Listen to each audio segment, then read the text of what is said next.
I'm Matt Might, and I'm the director of the Hugh Call Precision Medicine Institute at the University of Alabama at Birmingham. So, as director of the Institute, my primary research focus is on accelerating the adoption of precision medicine for all patients, especially those who have undiagnosed or intractable complex medical conditions. So, Buddy, he's my son Bertrand, he's my oldest child.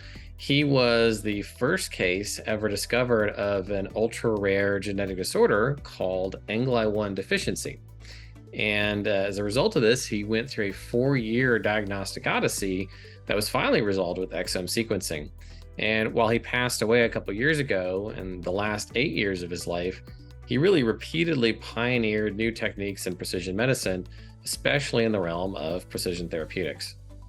As a result of his underlying genetic condition, Buddy was medically fragile and he was immunocompromised.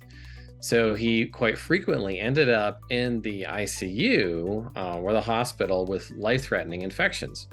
And in 2019, he ended up in the ICU for 5 weeks straight.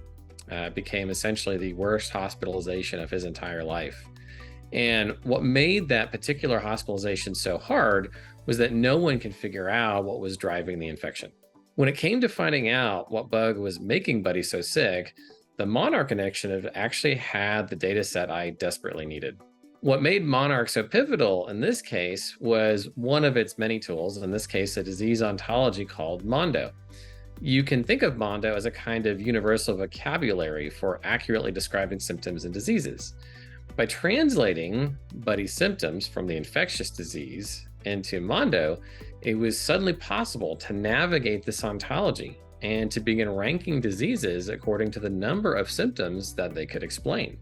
I've been working on using metagenomics to look at all possible pathogens in Buddy.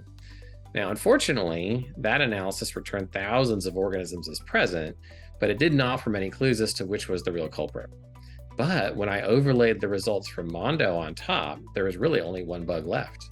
Armed with that information, the care team was able to pick the right antibiotic, and within a week, Buddy left the hospital. It is clear to me that Monarch will continue to be an invaluable resource in my research and all of the work at the Institute. By providing structured biomedical knowledge that ties together human genetics, animal genetics, human phenotypes, and model organism phenotypes, it's a keystone technology for precision diagnostics and precision therapeutics. For helping people like my son, Monarch is a foundational resource. It really drives both precision diagnostics and precision therapeutics.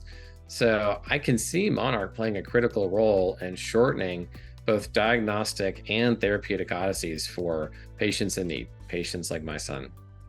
I would absolutely recommend Monarch to anyone working in human genetics, model organisms, or rare disorders.